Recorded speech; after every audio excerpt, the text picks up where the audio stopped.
अब आप आ जाइए ये ट्राइब्यूनल पर।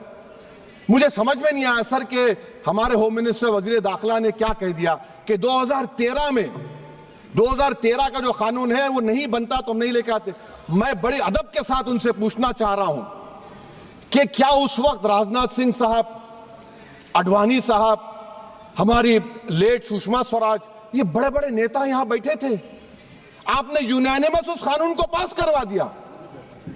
कीर्ति आजाद थे उस वक्त, अब यहां बैठे हैं वो टीएमसी में। तो क्या आप गलत थे या वो गलत थे? हमको बता दीजिए, आप बता दीजिए। क्योंकि अगर आडवाणी आपके लिए बहुत बड़ा नेता है, मेरे लिए नहीं हो सकते, आपके लिए आपने पद्मश्री दिया उनको।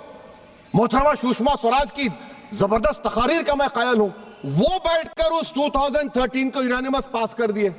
मुझे कंफ्यूजन है कि क्या अमित शाह, नरेंद्र मोदी बड़े हैं या आडवाणी बड़े हैं? आपके लिए आप तय कर लीजिए।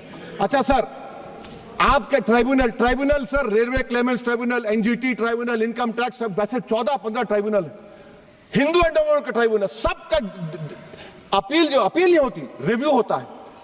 गृह मंत्री सरकार कह रही है कि नहीं, रोक दिए, रोक लगा। कैसे रोक लगाते हैं? रिव्यू और अपील में तो फर्क होता है ना सर। आप ही कह रहे हैं कि पूरे कोर्ट्स में बैकलॉग है और आप अपील कर रहे हैं। अच्छा सर, रिटायर्ड डिस्ट्रिक्ट जज 95 में सिटिंग डिस्ट्रिक्ट जज था, जो एडमिनिस्ट्रेटिव कंट्रोल था सीजीआई साहब, उसको निकाल दिए। अच्छा सर, अब आप अभी हमारे मंत्री साहब ने कहा trust, sir Shri Sai Baba trust 2004, वो ये कहता है जो ऑफिसर उसमें काम करता है उसको साई बाबा का डिवोटी होने चाहिए और उसको डिक्लेरेशन लिख के देना पड़ेगा। यहां पर हो रहा तो यहां पर क्यों नहीं हो रहा? अच्छा सर, आप फिर देख लीजिए, ये आपका हो गया सर। हाँ, अब अमित शाह साहब ने सेक्शन 2A के बारे में कहा और उन्होंने इस बात का इकरार कर लिया कि दाऊदी बोहरा के लिए यह बनाया गया है। मगर मैं आपके जरिए से गवर्नमेंट से पूछना चाह रहा हूं, आपने तो उस प्रोवाइजो में दाऊदी बोहरा का नाम ही नहीं लिखा, आपने उनको भी थैंक यू कर दिया, उनका नाम क्यों नहीं लिखा आपने? और सर, और गवर्नमेंट क्या कर रही है? आप मुस्लिम समाज में जो बेकार किस्म के लोग हैं उनको एक रास्ता बना रहे हैं, एग्जिट दिखा रहे हैं कि तुम्हें वक्त से बचना है तो तुम्हें ट्रस्ट बना लो। ये क्या कर रहे हैं सर आप? कम से कम उन दाऊदी बोहरा को आप दे देते। अच्छा sir, clause 3V section 36 clause 18 देख लीजिए, oral Waqf, oral appointment has sought to be discontinued even though it is recognized practice in Islam. Muslim personal law has recognized oral waqf and 1937 Shariat Application Act. Sir, आप clause 3(9) पर आ जाइए, 5 साल के लिए मुसलमान। मैं किरण रिजिजू से पूछना चाहता हूं, सर दाढ़ी रखे तो मुसलमान प्रैक्टिसिंग है या क्लीन शेव आपकी तरह है? तो बताइए हमको, प्रैक्टिसिंग क्या होगा? अच्छा, किसी को पकड़ के मॉब लिंच कर दिया और बोले कि JSR का नारा लगाया, और वो JSR का नारा लगाया तो क्या मुसलमान रहेगा? नहीं रहेगा। या फिर देश के प्रधानमंत्री ने कहा था कपड़े देखकर पहचानो, तो क्या कपड़े देखकर आप कह देंगे? अच्छा, अगर कोई क्रिश्चियन हिंदू धर्म कबूल करता है तो क्या वो मंदिर को दे सकता प्रॉपर्टी? फिर भारत के संविधान में आर्टिकल 300 क्यों है सर? राइट टू इक्वालिटी क्यों है? फ्रीडम ऑफ रिलीजन क्यों है? 5 साल कहां से लाएंगे? अच्छा सर, और एक चीज मैं आपको बोल के खत्म कर दूंगा सर।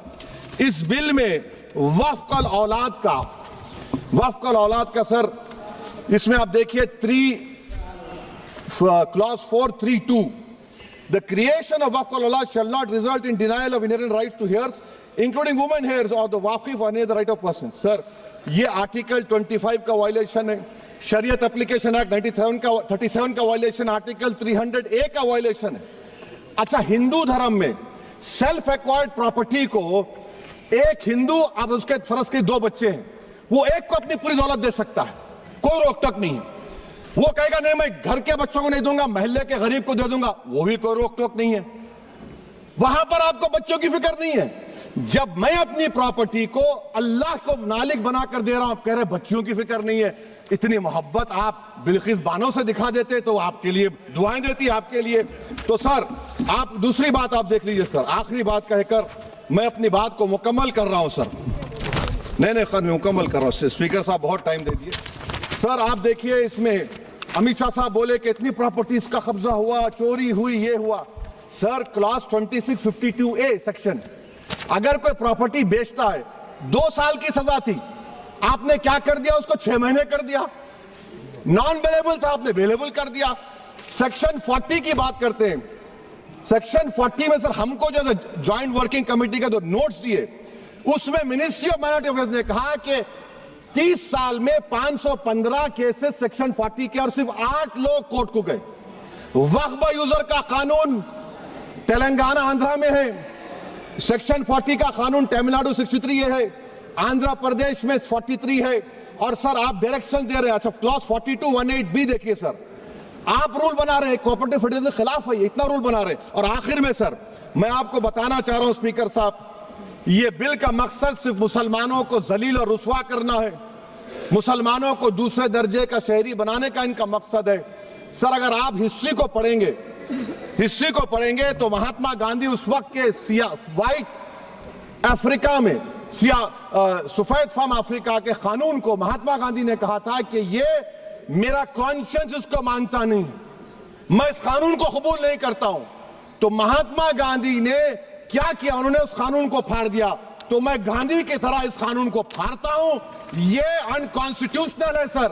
इस देश में झगड़े पैदा करने का काम बीजेपी करना चाहती है मस्जिद और मंदिर के नाम पर, इसीलिए मैं इसका कंडेम करता हूं। और मैं आपसे गुजारिश करता हूं कि मैंने अपने 10 अमेंडमेंट दी है, आप इसको कबूल करिए सर, मुझे बोलने का मौका दीजिए और उस पर डिवीजन का मैं डिमांड भी करूंगा। Thank you sir.